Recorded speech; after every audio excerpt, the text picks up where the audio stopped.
Allez, deuxième partie de notre vidéo hebdomadaire sur les actions françaises. Il y en a des belles encore aujourd'hui à regarder, des actions en tendance, des actions aussi qui ont cassé leur tendance.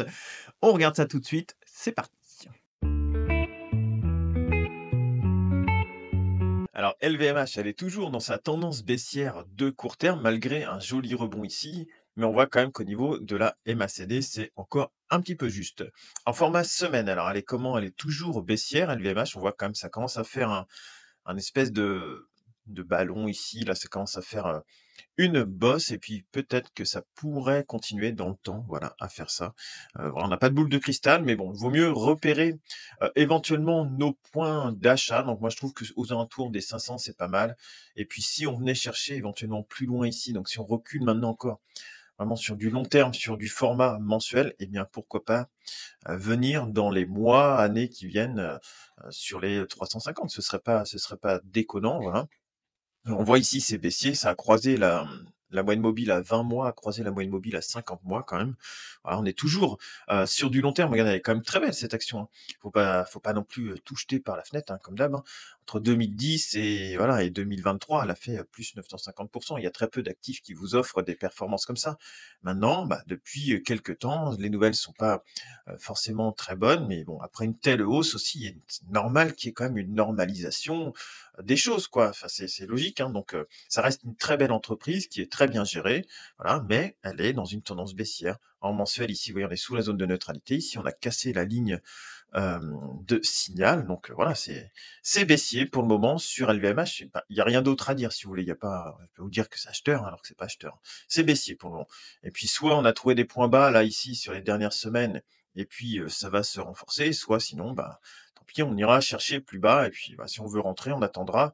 Je pense soit vous l'accumulez sur du long terme et puis bon, bah, dans ces cas-là, vous croyez dans la soci une bonne trouvez que c'est bien, quoi, donc là, vous investissez éventuellement sur des points comme celui-ci ou sinon, allez chercher un petit peu plus bas ou faire une entrée en fractionné un peu ici et puis un peu plus là, puis un peu plus là. Voilà, ça peut être ça aussi, mais on peut toujours, enfin, comme d'hab, hein, perdre de l'argent, sur nos placements. Parce que voilà, chaque placement est forcément plus ou moins risqué. Et là, dans une tendance baissière, c'est toujours plus compliqué de faire du gain dans une tendance baissière que dans une tendance haussière. Et là, LVMH, elle est donc baissière. Alors Michelin, bah, pas mal, hein, Michelin, voilà, sur du long terme, je vais la dézoomer un peu, il faut toujours dézoomer, toujours, toujours. Sur du long terme, vous voyez, elle est bien, sur du long terme, il y a pas de problème. Là, on est revenu tester la zone de neutralité plusieurs fois. Pour le moment, ça tient. Ici, on est au-dessus de la ligne de signal.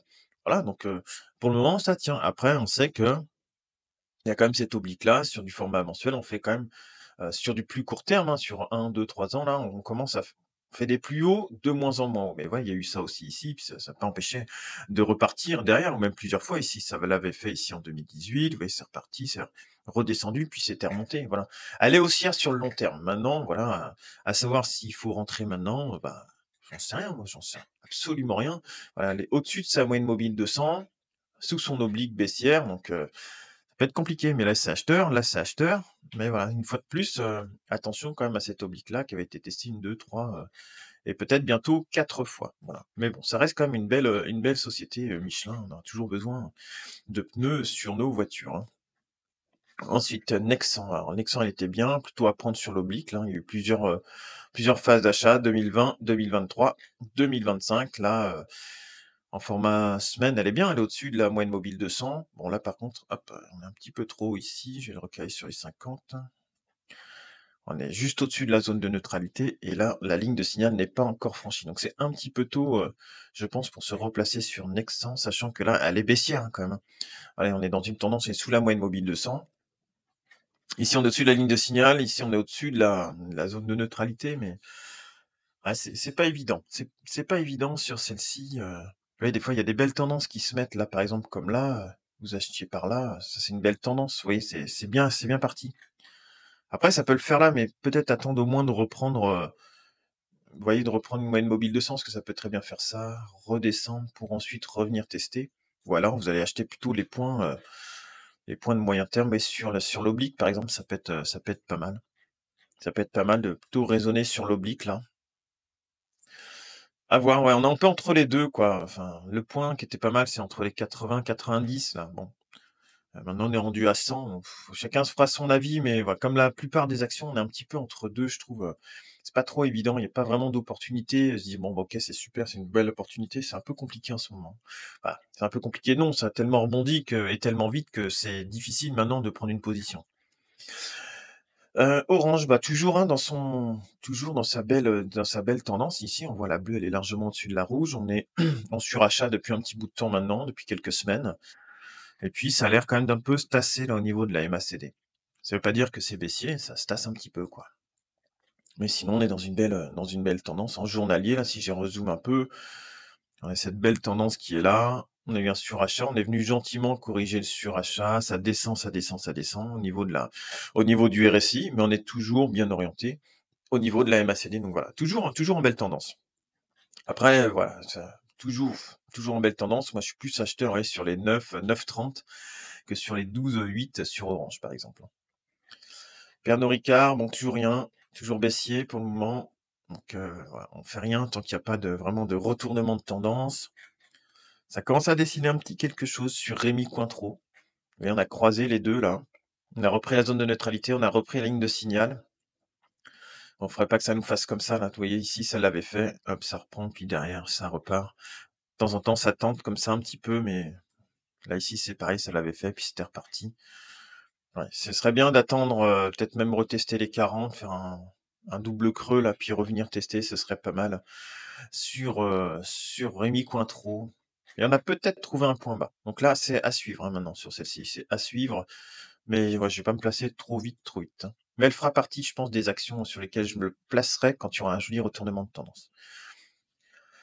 Ruby, bon, pas mal Ruby. Il y a de la volatilité là avec, Trump, mais si on enlève la partie, les Trumperies là, si on enlève ça, cette partie-là, allez, si on s'affranchit de ça là, par exemple, vous voyez qu'on est dans une belle tendance. Ouais, si on enlève un peu la volatilité, si on filtre un peu la volatilité, on est dans une belle tendance sur Ruby, en format journalier. En format semaine, on est pas mal aussi, on a repris la moyenne mobile de 100, ici c'est acheteur, ici c'est acheteur. Alors on a la bleue qui repasse au-dessus de la moyenne mobile de 100. Donc on a quelque chose de pas mal qui se dessine sur Ruby. Il faudrait que ça tienne, que ça ne refasse pas, comme la dernière fois là, ça avait fait, c'était monté pas mal et puis derrière c'était fait rejeter, mais on voit quand même les 20, ils ont été testés plusieurs fois, hein, sur les dernières années là. Et ça avait été testé aussi en 2014 avant l'euphorie, mais non, elle est bien orientée. Elle est bien orientée, voilà, peut-être sur un début de tendance de moyen terme, Ruby. Donc à surveiller ou voilà, ceux qui veulent prendre des positions éventuellement, tout en sachant que, ouais, on avait déjà fait des choses qui étaient pas mal et puis que derrière, ça avait perdu quand même pas loin de 35. Voilà, on n'a pas l'impression, mais là, il y a 35 de perte, hein. Donc voilà, faut quand même se méfier, mais la tendance est plutôt haussière sur Ruby.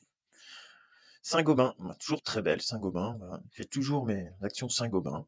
Heu, je revends pas, voilà. Elle est très, très bien, il y a eu de la panique, mais c'est bien reparti. Si on est dessus de la ligne de neutralité, le MACD, elle est au-dessus toujours de la ligne de signal.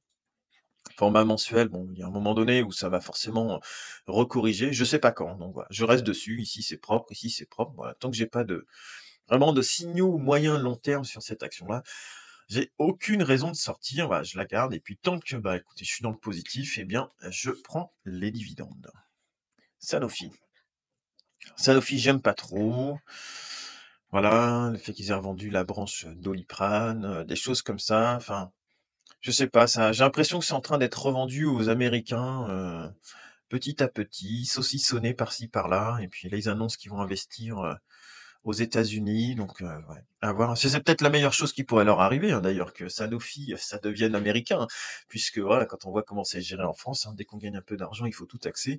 C'est peut-être ce qui pourrait être le mieux pour les actionnaires de Sanofi, donc à voir, malheureusement pour les Français, mais quand on voit comment ça se passe, comment c'est organisé avec l'État français, peu importe, hein, sans faire de politique, hein, peu importe, mais voilà, c'est toujours compliqué depuis des décennies maintenant, peu importe, hein, gauche-droite, voilà, on sait tous qu'il y a beaucoup trop de taxes en France et puis voilà, c'est un problème, hein.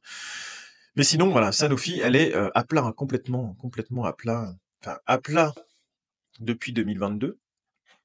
Après, si on prend sur un peu plus longtemps, ouais, on peut tracer un peu quelque chose comme ça.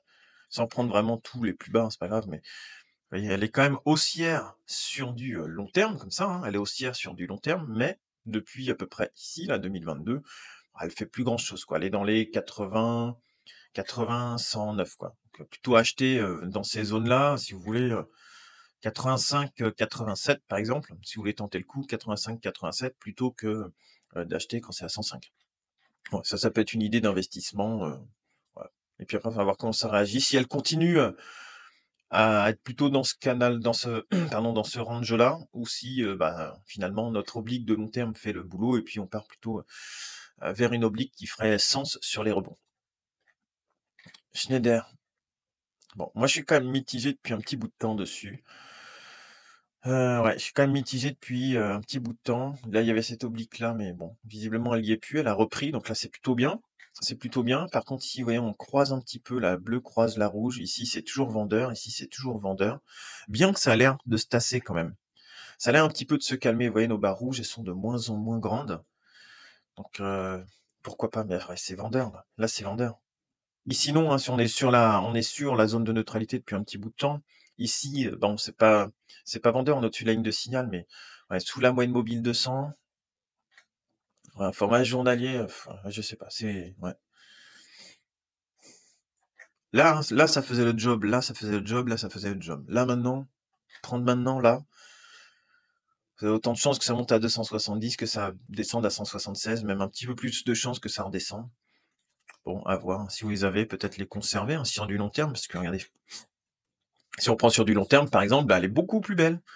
Beaucoup plus belle à chaque fois. On n'a jamais cassé la zone de neutralité depuis, bon, si on enlève cette petite mèche-là, depuis, février 2019, ouais. Il y a eu des moments de volatilité, il y a eu des moments de correction, de grosses corrections comme on a eu là, mais elle a jamais cassé, sa zone de neutralité. Il y a eu du surachat, c'est corrigé, donc c'est plutôt, c'est plutôt pas mal. Elle est belle sur du long terme. Donc c'est des achats qui seraient envisagés plutôt sur du long terme, peut-être avec des entrées fractionnées, vous voyez? Même si vous rentrez là, avec des entrées, fractionnées sur cette action-là, plutôt que de rentrer, je sais pas, comme un bourrin là maintenant, alors que peut-être à court terme, ça peut encore corriger. Stellantis, bah, ça récupère la zone de neutralité, ça se pose dessus. La ligne de signal, c'est encore un petit peu court, mais on se rapproche, du franchissement. On est sous la moyenne mobile 200, donc pour le moment, on n'est que sur du rebond. Là, on est que sur du rebond, ici parce que ça avait été survendu. Donc voilà, il y a du rebond, mais pour le moment, c'est du rebond dans une tendance baissière. Voilà, il y a pas grand-chose à dire. On va sur même la MACD, la moyenne mobile 200 à long terme, on voit bien qu'elle est baissière pour le moment. Oui, c'était pas très, très, c'est pas très engageant, hein. C'est pas très engageant. Mais et cette action-là, tout le monde en voulait en 2024, hein. Tout le monde en voulait en 2024, c'est ça qui était fou, hein.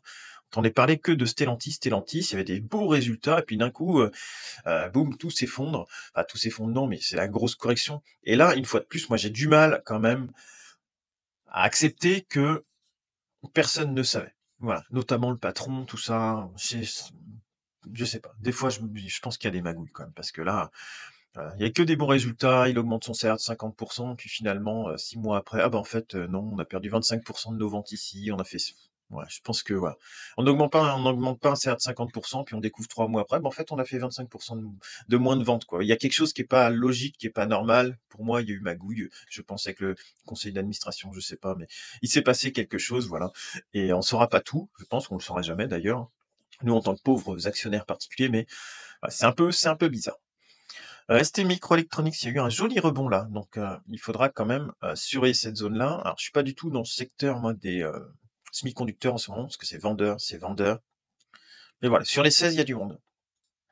Sur les 16, il y a du monde, mais on est toujours en tendance baissière. Là, c'est pas acheteur, c'est pas acheteur, et là, on est sur du rebond. Alors si beau soit-il, ce petit rebond-là, à peu près, attendez, je vais reprendre un peu mieux, je fais n'importe quoi. À peu près 50%, ça reste pour le moment que du rebond.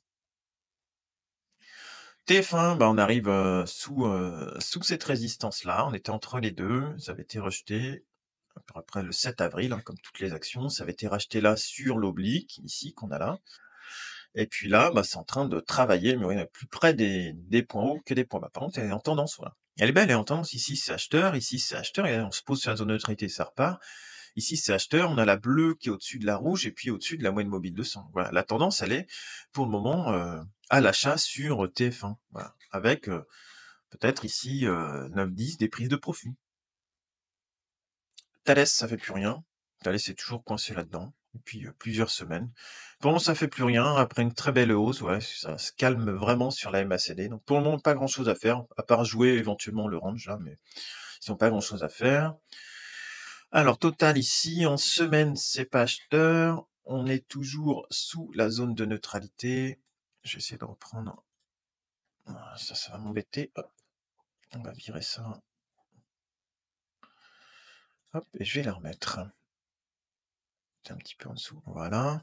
On est sous la zone de neutralité en format semaine, on est, sur la MACD pour l'instant sous la ligne de signal, donc toujours pas vendeur, hein, depuis un petit bout de temps maintenant, toujours pas acheteur depuis août 2024. C'est baissier pour le moment, voilà, il y a rien à dire, vendeur, vendeur, mais ça se reprend à court terme. Ça se reprend à court terme, on est toujours sous la moyenne mobile 200. Je peux passer en format 8 heures, on va passer en format jour. Voilà, on a eu, je pense, ouais, cette survente-là, panique du 7 avril et puis derrière ça s'est bien repris. Alors ça a repris combien? Ça a repris 12 pour le moment. Là, on est sous la zone de neutralité, juste en dessous. Ici, on est sous la ligne de signal, sous la moyenne mobile 200.